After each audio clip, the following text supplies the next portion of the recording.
Good morning all. ഞാൻ Ramakrishnan T B, SEBI registered research അനലിസ്റ്റാണ്. ഈ ഓഡിയോ കേട്ടതിന് ശേഷം ഡിസ്ക്ലെയിമർ കൂടി വായിച്ചു നോക്കണമെന്ന് താല്പര്യപ്പെടുന്നു. ഇന്നലെ ഇന്ത്യൻ, സൗത്ത് കൊറിയൻ മാർക്കറ്റുകൾ ഒഴികെ മറ്റെല്ലാ മാർക്കറ്റുകളും വീക്കായിട്ടാണ് ക്ലോസ് ചെയ്തിരിക്കുന്നത്. ഇന്ന് മോർണിംഗിൽ ഏഷ്യൻ മാർക്കറ്റുകൾ, ചൈനീസ് മാർക്കറ്റുകൾ ഒഴികെ മറ്റെല്ലാ മാർക്കറ്റുകളും വീക്കായിട്ട് തന്നെയാണ് ട്രേഡ് ചെയ്യുന്നത്. അമേരിക്കയിൽ ഇന്നലെ വീണ്ടും നല്ല രീതിയിലുള്ള സെല്ലിംഗ് പ്രഷറാണ് കണ്ടിട്ടുള്ളത്. അതോടൊപ്പം എൻവിഡിയയുടെ സ്റ്റോക്ക് പ്രൈസിൽ നല്ല രീതിയിലുള്ള ഇടിവ് വന്നിട്ടുണ്ട്. ഏറ്റവും ഫേമസ് ആയിട്ടുള്ളൊരു വെഞ്ചർ ക്യാപിറ്റലിസ്റ്റാണ് പീറ്റർ തെയിൽസ്. പീറ്റർ തെയിൽസിൻ്റെ ഹെഡ്ജ് ഫണ്ട് എൻവിഡിയയുടെ സ്റ്റേക്ക് മുഴുവൻ വിറ്റിരിക്കുകയാണ് ക്വാർട്ടർ 3ൽ. തീർച്ചയായിട്ടും എൻവിഡിയനെ സംബന്ധിച്ച് ഇതൊരു നെഗറ്റീവ് ന്യൂസ് തന്നെയാണ്. അതോടൊപ്പം തന്നെ ദിവസങ്ങൾക്ക് മുമ്പ് സോഫ്റ്റ് ബാങ്കും അവരുടെ എൻറ്റയർ പൊസിഷൻ എൻവിഡിയയിലുള്ളത് വിറ്റിരുന്നു. ഇതിൻ്റെയൊക്കെ ഒരു നെഗറ്റീവ് ഇമ്പാക്റ്റ് എൻവിഡിയ സ്റ്റോക്കിലുണ്ട്.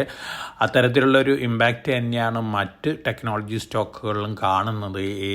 ഒരു ബബിളാണോ എന്ന തരത്തിലുള്ള റിപ്പോർട്ടുകൾ വീണ്ടും വന്നുകൊണ്ടിരിക്കുകയാണ്. അതിൻ്റെ ഒരു നെഗറ്റീവ് ഇമ്പാക്റ്റ് അമേരിക്കയിൽ ടെക്നോളജി സ്റ്റോക്കുകളുണ്ട്. അതോടൊപ്പം തന്നെ ടെക്നിക്കൽ അനാലിസിസ് പ്രകാരം നമ്മൾ വിലയിരുത്തുകയാണെങ്കിൽ S&P 500 ഇൻഡെക്സ് 139 ദിവസത്തിന് ശേഷം ആദ്യമായിട്ടാണ് 50-day മൂവിങ് ആവറേജിന് താഴെ ക്ലോസ് ചെയ്തിട്ടുള്ളത്. ഇതും സൂചിപ്പിക്കുന്നത് അമേരിക്കയിൽ നല്ല രീതിയിലുള്ള സെല്ലിംഗ് പ്രഷർ ഉണ്ടെന്നുള്ളൊരു കാര്യമാണ്.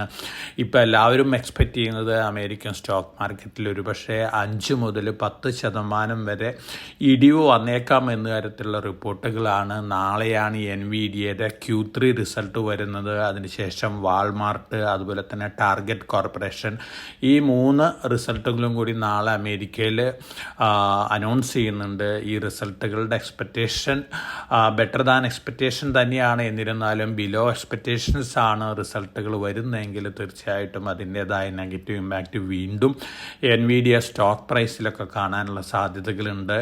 നമ്മൾ കഴിഞ്ഞ കുറച്ച് ദിവസത്തെ പെർഫോമൻസ് വെച്ച് നോക്കുകയാണെങ്കിൽ ആൽഫബറ്റ് മാത്രമാണ് ഇന്നലെയും ബെറ്റർ ആയിട്ട് ക്ലോസ് ചെയ്തിരിക്കുന്നത്. അതോടൊപ്പം തന്നെ ഇന്നലെയും പുതിയ റെക്കോർഡ് ഹീറ്റ് ചെയ്തിരുന്നു. അതിനുശേഷമുള്ള പ്രോഫിറ്റ് ബുക്കിങ്ങിൽ താഴെയാണ് ക്ലോസ് ചെയ്തിരിക്കുന്നത്. ക്വാർട്ടർ 3ൽ വാറൻ ബഫറ്റിൻ്റെ ബെർക്ഷയർ ഹാത്തവേ ആൽഫബറ്റിൽ പൊസിഷൻ അക്വയർ ചെയ്തിരിക്കുകയാണ്, സ്റ്റേക്ക് ബൈ ചെയ്തിരിക്കുകയാണ്. നല്ല രീതിയിലുള്ള ബൈയിങ് ആണ് നടത്തിയിട്ടുള്ളത് ബെർക്ഷയർ ഹാത്തവേ. അതിൻ്റെ ഒരു പോസിറ്റീവ് ഇമ്പാക്റ്റ് ആൽഫബറ്റ് സ്റ്റോക്കിലുണ്ട്. അടുത്ത ദിവസങ്ങളിൽ ഒരു പക്ഷേ ആൽഫബറ്റ് പിടിച്ചു നിന്നേക്കാം വലിയ സെല്ലിംഗ് പ്രഷർ ഇല്ലാതെ. അതോടൊപ്പം തന്നെ മാർക്കറ്റ് റിക്കവറി നടത്തുന്ന സമയത്ത് ഒരു പക്ഷേ നല്ല രീതിയിൽ മുന്നേറാനുള്ള സാധ്യതകളുണ്ട്. അതോടൊപ്പം തന്നെ കാര്യമായിട്ടുള്ള പരിക്കില്ലാത്ത നിൽക്കുന്ന മറ്റൊരു സ്റ്റോക്ക് ആപ്പിളാണ് അമേരിക്കയിൽ. അപ്പോൾ ഈ 2 സ്റ്റോക്കുകളാണ് ഒരു പക്ഷേ ഔട്ട് പെർഫോം ചെയ്യാൻ പോകുന്ന ടെക്നോളജി സ്റ്റോക്കുകളിൽ. മാഗ്നിഫിസൻറ്റ് 7 കമ്പനികളിലെ 6 കമ്പനികളുടെയും റിസൾട്ടുകൾ മുമ്പ് പുറത്തു വന്നിരുന്നു. നാളെയാണ് എൻവിഡിയ റിസൾട്ട് വരുന്നത്. എൻവിഡിയ റിസൾട്ടാണ് എല്ലാവരും വാച്ച് ചെയ്യുന്ന ഒരു ഇവൻറ്റ്. അതോടൊപ്പം തന്നെ അമേരിക്കയിൽ പുറത്തു വന്നുകൊണ്ടിരിക്കുന്ന മറ്റു ന്യൂസ് ഫ്ലോസ് എല്ലാം തന്നെ സൂചിപ്പിക്കുന്നത് US ഫെഡ് ഒരു പക്ഷേ ഡിസംബർ മാസത്തിൽ ഇൻട്രസ്റ്റ് റേറ്റ് കുറയ്ക്കാനുള്ള തീരുമാനം എടുത്തേക്കില്ല എന്ന തരത്തിലുള്ള റിപ്പോർട്ടുകളാണ്. ഇതിന് പ്രധാനപ്പെട്ട കാരണം ഗവൺമെൻറ് ഷട്ട് ഡൗൺ ഉണ്ടായ കാരണം പല എക്കണോമിക് ഡാറ്റകളും അവൈലബിൾ അല്ല എന്നുള്ളൊരു കാരണമാണ്. തീർച്ചയായിട്ടും ഇതും അമേരിക്കൻ മാർക്കറ്റിന് ചെറിയ നെഗറ്റീവ് ഇമ്പാക്റ്റ് ഉണ്ടാക്കുന്ന ഒരു കാര്യമാണ്. അതോടൊപ്പം തന്നെ ട്രംപിൻ്റെ പുതിയ പ്രസ്താവന വന്നിട്ടുണ്ട്. റഷ്യയുമായി സഹകരിക്കുന്ന, റഷ്യയിൽ നിന്ന് ഓയിൽ വാങ്ങുന്ന രാജ്യങ്ങളുടെ മേൽ സിവിയർ ടാരിഫ് ഏർപ്പെടുത്തും എന്ന തരത്തിലുള്ള റിപ്പോർട്ടുകളുണ്ട്. 500% ടാരിഫ് ഏർപ്പെടുത്തുന്നതാണ് ട്രംപ് ഇപ്പോൾ പറയുന്നത്. പക്ഷേ മുമ്പ് പറഞ്ഞിട്ടുള്ള പല ടഫ് മെഷേഴ്സും അദ്ദേഹം മാറ്റിക്കൊണ്ടിരിക്കുകയാണ്. പല രാജ്യങ്ങളുടെ മേലും ഏർപ്പെടുത്തിയിരുന്ന ഇമ്പോർട്ട് ഡ്യൂട്ടികളൊക്കെ കുറച്ചുകൊണ്ടിരിക്കുകയാണ്. തീർച്ചയായിട്ടും ഇത്തരത്തിലുള്ള സ്റ്റേറ്റ്മെൻറ്റുകളും മാർക്കറ്റിലൊരു വൊളാറ്റിലിറ്റി ഉണ്ടാക്കാനുള്ള സാധ്യതകളുണ്ട്. അതോടൊപ്പം തന്നെ ജപ്പാനും ചൈനയും തമ്മിലുള്ള ബന്ധം വഷളായിക്കൊണ്ടിരിക്കുകയാണ്. ഒപ്പം ഉക്രൈന് ഫ്രാൻസ് 100 റാഫേൽ ഫൈറ്റേഴ്സ് സപ്ലൈ ചെയ്യാൻ പോവുകയാണ്. റഷ്യയുമായിട്ടുള്ള ഫ്ലൈറ്റിൽ ഉക്രൈനെ ഹെൽപ്പ് ചെയ്യാൻ വേണ്ടിയാണ്. അപ്പോൾ തീർച്ചയായിട്ടും ജിയോ പൊളിറ്റിക്കൽ ടെൻഷൻ ഇൻക്രീസ് ആയിക്കൊണ്ടിരിക്കുകയാണ്. അതിൻ്റെ ഒരു നെഗറ്റീവ് റിയാക്ഷനും മാർക്കറ്റുകൾ കാണിക്കാനുള്ള സാധ്യതകളുണ്ട്. ഇന്നലെ ഡൗ ജോൺസ് ഇൻഡെക്സ് 556.99 പോയിന്റ് താഴെയാണ് ക്ലോസ് ചെയ്തിരിക്കുന്നത്. S&P 500 61.61 പോയിന്റ് താഴെയാണ് ക്ലോസ് ചെയ്തിരിക്കുന്നത്. നാസ്ഡാക്ക് 192.51 പോയിന്റ് താഴെയാണ് ക്ലോസ് ചെയ്തിരിക്കുന്നത്. റസൽ 2000 ഇൻഡെക്സ് 48.53 പോയിന്റ് താഴെയാണ്. അതോടൊപ്പം തന്നെ വൊളാറ്റിലിറ്റി ഇൻഡെക്സ് S&P 500 വിക്സ് 22 11.38 ഉയർന്നിരിക്കുകയാണ്. പ്രീവിയസ് ഡേ ആയിട്ട് കമ്പയർ ചെയ്യുകയാണെങ്കിൽ അറൗണ്ട് 13% ഇൻക്രീസ് വന്നിരിക്കുന്നത്. ഇത് ഇൻഡിക്കേറ്റ് ചെയ്യുന്നത് നല്ല വൊളാറ്റിലിറ്റിയാണ് അമേരിക്കൻ മാർക്കറ്റിൽ. ഇന്നലെ യൂറോപ്യൻ മാർക്കറ്റുകൾ വീക്കായിരുന്നു. അതോടൊപ്പം തന്നെ ഏഷ്യയിൽ കൊറിയൻ, ഇന്ത്യൻ മാർക്കറ്റുകൾ ഒഴികെ മറ്റെല്ലാ മാർക്കറ്റുകളും വീക്കായിരുന്നു. ഒപ്പം കമോഡിറ്റികൾ നോക്കുകയാണെങ്കിൽ കമോഡിറ്റികളിലും ഇന്നലെ സ്ലൈറ്റ് സെല്ലിംഗ് പ്രഷർ ഉണ്ടായിരുന്നു. ഗോൾഡിൻ്റെ കാര്യം നോക്കുകയാണെങ്കിൽ ഗോൾഡ് ഇന്ന് മോർണിംഗിൽ ട്രേഡ് ചെയ്യുന്നത് $4,026 പെർ ഔൺസിനാണ് സ്പോട്ട് ഗോൾഡ് ട്രേഡ് ചെയ്യുന്നത്. അതോടൊപ്പം തന്നെ സിൽവർ ട്രേഡ് ചെയ്യുന്നത് $49.78 പെർ ഔൺസിനാണ്. ഈ രണ്ട് കമോഡിറ്റികളും സ്പോട്ട് മാർക്കറ്റിൽ ഫ്യൂച്ചേഴ്സ് പ്രൈസിനേക്കാളും ഹയർ ലെവലിലാണ് ട്രേഡ് ചെയ്യുന്നത്. അതുകൊണ്ട് തന്നെ ഒരു പോസിറ്റീവ് എക്സ്പെക്റ്റേഷനാണ് അടുത്ത ദിവസങ്ങളിലുള്ളത്. ഒപ്പം ഗോൾഡ്മാൻ സാക്സ് പോലുള്ള റിസർച്ച് ഹൗസസിൻ്റെ സ്റ്റേറ്റ്മെൻറ്റുകൾ വന്നിട്ടുണ്ട്. ചൈനീസ് സെൻട്രൽ ബാങ്ക് വലിയ രീതിയിലാണ് ഗോൾഡ് കൂട്ടിക്കൊണ്ടിരിക്കുന്ന റിപ്പോർട്ടുകളാണ്. അതോടൊപ്പം തന്നെ മറ്റ് സെൻട്രൽ ബാങ്കുകളും ഒക്ടോബർ, നവംബർ, ഡിസംബർ മാസത്തിൽ വലിയ രീതിയിലുള്ള ഗോൾഡ് ബൈ നടത്തിക്കൊണ്ടിരിക്കുക എന്നുള്ള റിപ്പോർട്ടുകളുണ്ട്. പക്ഷേ ഇതിൻ്റെയൊന്നും ഇമ്പാക്റ്റ് ഗോൾഡ് പ്രൈസിലില്ല. മറിച്ച് സെല്ലിംഗ് പ്രഷർ വലിയ രീതിയിൽ കാണാനില്ല. എന്നിരുന്നാലും ഓവറോൾ മാർക്കറ്റ് സെൻറ്റിമെൻറ്റ് ഗോൾഡിൻ്റെ കാര്യത്തിലുണ്ട്. പക്ഷേ ഗോൾഡും സിൽവറും അടുത്ത ദിവസങ്ങളിൽ വീണ്ടും നല്ല രീതിയിൽ മുന്നേറാനുള്ള സാധ്യതകളാണ് കാണുന്നത്. മറ്റ് കമോഡിറ്റികളെല്ലാം തന്നെ സ്ലൈറ്റ്ലി വീക്കായിട്ടാണ് ഇന്നലെ ക്ലോസ് ചെയ്തിരുന്നത്. ഇന്ന് മോർണിംഗിലും സ്ലൈറ്റ്ലി വീക്കായിട്ട് തന്നെയാണ് ട്രേഡ് ചെയ്യുന്നത്. ഇന്ത്യൻ റുപ്പി US ഡോളറിന് അഗൻസ്റ്റ് ആയിട്ട് ഇന്നലെ ബെറ്റർ ആയിട്ടാണ് ക്ലോസ് ചെയ്തിരുന്നത്. 86.63 രൂപ പെർ ഡോളറിലായിരുന്നു. ഇന്നൊരു പക്ഷേ ചെറിയ വീക്ക്നെസ് കാണിക്കാനുള്ള ചാൻസസ് ഉണ്ട്.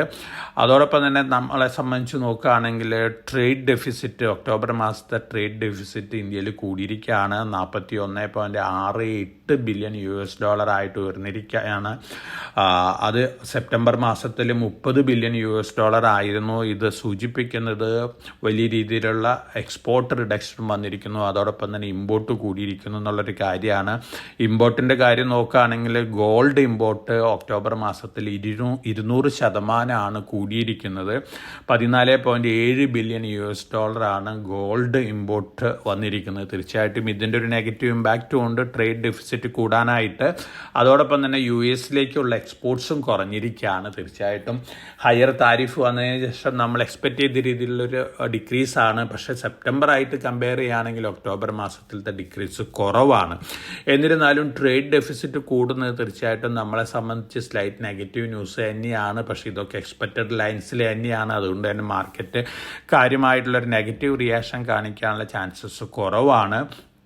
അതോടൊപ്പം തന്നെ ഗവൺമെൻറ് പല റിഫോം മെഷേഴ്സും വീണ്ടും അനൗൺസ് ചെയ്തേക്കാം എന്നുള്ള റിപ്പോർട്ടുകളുണ്ട്. പ്രൈവറ്റൈസേഷൻ്റെ അല്ലെങ്കിൽ മെർജറിൻ്റെ ഭാഗമായിട്ട് national insurance, oriental insurance, United India insurance, ഈ 3 ഇൻഷുറൻസ് കമ്പനികളെ ഒന്നുകിൽ മെർജ് ചെയ്തേക്കാം അല്ലെങ്കിൽ പ്രൈവറ്റൈസ് ചെയ്തേക്കാം എന്നുള്ള റിപ്പോർട്ടുകളുണ്ട്. തീർച്ചയായിട്ടും ഇതൊക്കെ പോസിറ്റീവ് ഇമ്പാക്റ്റ് നൽകുന്ന ന്യൂസുകളാണ്.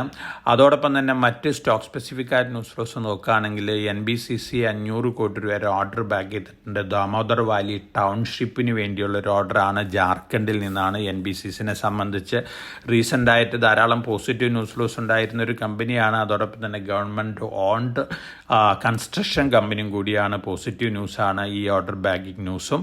KEC ഇൻ്റർനാഷണൽ 1016 കോടി രൂപ ഓർഡർ ബാക്ക് ചെയ്തിട്ടുണ്ട്. സിവിൽ, അതുപോലെ തന്നെ oil and gas pipe line, cables and conductors, transmission and distribution, ഈ സെഗ്മെൻറ്റിലുള്ള ഓർഡറുകളാണ്. UAEയിൽ നിന്നുള്ള ഓർഡറുകളാണ് മേജറായിട്ടത് ഓർഡർ ബാഗിങ്ങിൽ കോൺട്രിബ്യൂട്ട് ചെയ്തിട്ടുള്ളത്. അതോടൊപ്പം തന്നെ WPIയിൽ 426 കോടി രൂപയുടെ ഓർഡർ ബാഗ് ചെയ്തിട്ടുണ്ട്. DCS സിസ്റ്റംസ് 22.9 കോടി രൂപയുടെ ഓവർസീസ് ഓർഡർ ബാഗ് ചെയ്തിട്ടുണ്ട്. HCL tech physical AI innovation lab അമേരിക്കയിൽ ലോഞ്ച് ചെയ്തിട്ടുണ്ട്. NVIDIAയുടെ കൊളാബറേഷനിൽ കൂടിയാണ്. HCL ടെക്കിനെ സംബന്ധിച്ച് ലോങ് റണ്ണിൽ പോസിറ്റീവാണ്. PTC ഇൻഡസ്ട്രീസ് അവരുടെ കപ്പാസിറ്റി എക്സ്പാൻഷൻ കംപ്ലീറ്റ് ചെയ്തിട്ടുണ്ട്. തീർച്ചയായിട്ടും ലോങ് റണ്ണിലേക്ക് PTC ഇൻഡസ്ട്രീസിനെ സംബന്ധിച്ച് പോസിറ്റീവായിട്ടുള്ള ന്യൂസാണ്. അതോടൊപ്പം തന്നെ നമ്മൾ റെയർ എർത്ത് ഇമ്പോർട്ടിന്മേലും എക്സ്പോർട്ടിന്മേലൊക്കെ അമേരിക്കയും അതുപോലെ തന്നെ ചൈനയും ഏർപ്പെടുത്തിയിരുന്ന ഡ്യൂട്ടികൾ തീർച്ചയായിട്ടും അമേരിക്കനെ സംബന്ധിച്ചും യൂറോപ്യൻ രാജ്യങ്ങളെ സംബന്ധിച്ചും മറ്റ് രാജ്യങ്ങളെ സംബന്ധിച്ചൊക്കെ നെഗറ്റീവ് ഇമ്പാക്റ്റാണ് ഉണ്ടാക്കുന്നത്. അമേരിക്ക താരിഫ് അനൗൺസ് ചെയ്തതിന് ശേഷം ചൈനയിൽ നിന്നുള്ള എക്സ്പോർട്ടിന്മേൽ റെയർ എർത്ത് എക്സ്പോർട്ട്സ് ഭാഗികമായിട്ട് ബാൻ ചെയ്തിരുന്നു. അതോടൊപ്പം തന്നെ ഹയർ താരിഫാണ് ഇമ്പോസ് ചെയ്തിരുന്നത്. അതിന് അതിൻ്റെ ഒരു ഇമ്പാക്റ്റ് ഇൻ്റർനാഷണൽ മാർക്കറ്റിലുണ്ട്.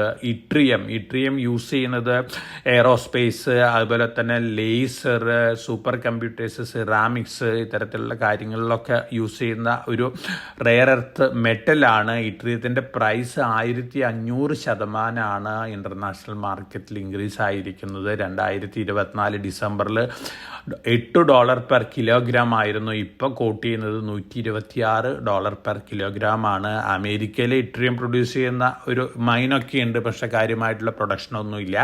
ചൈനയാണ് 90% ഗ്ലോബൽ സപ്ലൈ നടത്തുന്നത്. തീർച്ചയായിട്ടും ഇത്തരത്തിലുള്ള ന്യൂസുകളൊക്കെ അമേരിക്കൻ കമ്പനികളെ സംബന്ധിച്ചും യൂറോപ്യൻ കമ്പനികളെ സംബന്ധിച്ചും നെഗറ്റീവ് ഇമ്പാക്റ്റ് ഉണ്ടാക്കുന്ന ന്യൂസുകളാണ്. ഇത് നിങ്ങളുടെ അറിവിലേക്കായിട്ട് തന്നിട്ടുള്ളൊരു നോളേജ് അക്വിസിഷൻ്റെ ഭാഗമായിട്ടുള്ളൊരു ന്യൂസാണ്. അതോടൊപ്പം തന്നെ IPO മാർക്കറ്റ് നോക്കുകയാണെങ്കിൽ ഇപ്പോൾ ongoing IPO capillary technologies limited 0.52 times ആണ് സെക്കൻഡ് ഡേ കഴിയുമ്പോൾ ഓവർ സബ്സ്ക്രിപ്ഷൻ വന്നിരിക്കുന്നത്. അതോടൊപ്പം തന്നെ ഇന്നലെ ക്ലോസ് ചെയ്തിട്ടുള്ള ഫുജിയാമ പവർ സിസ്റ്റംസ് 2.21 ടൈംസ് മാത്രമേ ഓവർ സബ്സ്ക്രിപ്ഷൻ വന്നിട്ടുള്ളൂ. അപ്പോൾ ഡിസ്കൗണ്ടോട് കൂടി ഒരു പക്ഷേ ലിസ്റ്റ് ചെയ്യാനുള്ള സാധ്യതകളാണ് കാണുന്നത്.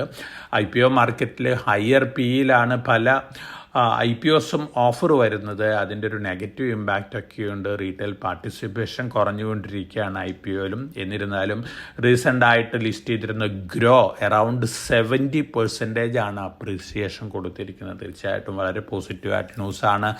അപ്ലൈ ചെയ്തിരുന്ന ധാരാളം ഇൻവെസ്റ്റേഴ്സിന് ഗ്രോയുടെ അലോട്ട്മെൻറ്റും കിട്ടിയിരുന്നു. നമ്മൾ വളരെ സ്ട്രോങ് ആയിട്ട് സജസ്റ്റ് ചെയ്തിരുന്ന ഒരു സ്റ്റോക്കും കൂടിയായിരുന്നു. ഫർദർ ഈ സ്റ്റോക്ക് വീണ്ടും മുന്നേറാനുള്ള സാധ്യതകളാണ്. സെബിയുടെ ഭാഗത്തു നിന്ന് വന്നുകൊണ്ടിരിക്കുന്ന ന്യൂസ് ഫ്ലോസ് എല്ലാം തന്നെ അടുത്ത 5 വർഷത്തിനുള്ളിൽ ഇന്ത്യയിലത്തെ ഇക്വിറ്റി സെഗ്മെൻറ്റിലുള്ള ക്ലയൻറ്റ് ബേസ് 100% കൂട്ടണം എന്ന തരത്തിലുള്ള റിപ്പോർട്ടുകളാണ്. തീർച്ചയായിട്ടും പോസിറ്റീവായിട്ടുള്ള ന്യൂസാണ്. അതോടൊപ്പം തന്നെ ധാരാളം പോസിറ്റീവ് മെഷേഴ്സും സെബി എടുത്തുകൊണ്ടിരിക്കുന്നുണ്ട്. മ്യൂച്വൽ ഫണ്ട് സെക്ടറിലായാലും ഇക്വിറ്റി പാർട്ടിസിപ്പേഷൻ കൂട്ടാനായിട്ടുള്ള പല തീരുമാനങ്ങളും സെബിയുടെ ഭാഗത്തുനിന്ന് ഉണ്ടാവുമെന്നുള്ളൊരു എക്സ്പെക്റ്റേഷൻ ഉണ്ട്. ഓവറോൾ നോക്കുകയാണെങ്കിൽ മാർക്കറ്റ് ഒരു വൊളാറ്റിലിറ്റിയാണ് നമ്മളിന്ന് എക്സ്പെക്റ്റ് ചെയ്യുന്നത്. ജിയോ പൊളിറ്റിക്കൽ ടെൻഷൻസ് ഉണ്ട്, അതോടൊപ്പം തന്നെ താരിഫ് റിലേറ്റഡ് ഇഷ്യൂസ് ഉണ്ട്. എന്നിരുന്നാലും ഇന്ത്യനെ സംബന്ധിച്ച് നോക്കുകയാണെങ്കിൽ മറ്റു മാർക്കറ്റുകളായിട്ട് കമ്പയർ ചെയ്യുകയാണെങ്കിൽ കമ്പാരിറ്റീവ്ലി സേഫാണ് നമ്മുടെ മാർക്കറ്റ്. ഓൾമോസ്റ്റ് എല്ലാ നെഗറ്റീവ് ന്യൂസ് ഫ്ലോസും ഡിസ്കൗണ്ടഡ് ആണ്. അതേസമയം ഗ്ലോബൽ ഫാക്ടേഴ്സിൻ്റെ ഇമ്പാക്റ്റ് തീർച്ചയായിട്ടും നമ്മുടെ മാർക്കറ്റിലും കണ്ടേക്കാം. എന്നിരുന്നാലും നമ്മളെ സംബന്ധിച്ച് ബെറ്റർ ഡേയ്സ് തന്നെയാണ് ഹെഡ്. ഒരുപക്ഷെ ജിയോ പൊളിറ്റിക്കൽ ടെൻഷൻസ് വർദ്ധിച്ചു വരുന്നത് നമ്മുടെ റാലിക്ക് ഒരു റോഡ് ബ്ലോക്ക് ആയിട്ട് മാറാനുള്ള സാധ്യതകളുണ്ട്. ഒപ്പം അമേരിക്കയിൽ നിന്ന് വന്നിരുന്ന ന്യൂസ് ഫ്ലോസുകളും അത്ര നല്ല ന്യൂസ് ഫ്ലോസ് ഒന്നും തന്നെയല്ല. ട്രംപിൻ്റെ ഭാഗത്തുനിന്ന് പല ഡിസിഷൻസും വീണ്ടും വരാനുണ്ട്. അതോടൊപ്പം തന്നെ ഇന്ത്യ US ട്രേഡ് ഡീലും സെറ്റിൽ ചെയ്യാനുണ്ട്. അപ്പോൾ ഇത്തരത്തിലുള്ള കാര്യങ്ങളൊക്കെ സെറ്റിൽ ചെയ്യുകയാണെങ്കിൽ തീർച്ചയായിട്ടും നമ്മളെ സംബന്ധിച്ച് അതൊരു പോസിറ്റീവ് ഇമ്പാക്റ്റ് തന്നെയാണ് നൽകാൻ പോകുന്നത്. എന്നിരുന്നാലും ഗ്ലോബലി ജിയോ പൊളിറ്റിക്കൽ ടെൻഷൻസ് വർദ്ധിക്കുകയാണെങ്കിൽ, അതോടൊപ്പം തന്നെ മറ്റ് ഇഷ്യൂസൊക്കെ പ്രോബ്ലംസ് ഉണ്ടാക്കുകയാണെങ്കിൽ അതിൻ്റേതായ ഇമ്പാക്റ്റൊക്കെ ഇന്ത്യൻ മാർക്കറ്റിലും കണ്ടേക്കാം. അപ്പോൾ വളരെ കോഷ്യസ് ആയിട്ട് മാർക്കറ്റിൽ മൂവ് ചെയ്യുക. ഓൾമോസ്റ്റ് എല്ലാ നെഗറ്റീവ് ന്യൂസ് ഫ്ലോസും നമ്മളെ സംബന്ധിച്ച് ഡിസ്കൗണ്ടഡ് ആണ്. പക്ഷേ ജിയോ പൊളിറ്റിക്കൽ ടെൻഷൻസ്, അതുപോലെ തന്നെ മറ്റ് ഗ്ലോബൽ ഫാക്ടേഴ്സ് നമുക്ക് ഒഴിച്ചുകൂടാൻ പറ്റാത്ത ഫാക്ടേഴ്സ് തന്നെയാണ്. അതുകൊണ്ട് ഒരു വളരെ കോഷ്യസ് ആയിട്ട് മാർക്കറ്റിൽ മൂവ് ചെയ്യുക. എല്ലാവർക്കും നല്ലൊരു ട്രേഡിൻ്റെ ആശംസിച്ചുകൊണ്ട് ഞാൻ ഇന്നത്തെ പ്രീ മാർക്കറ്റ് കമൻറ്റോട് അവസാനിപ്പിക്കുകയാണ്. Thank you.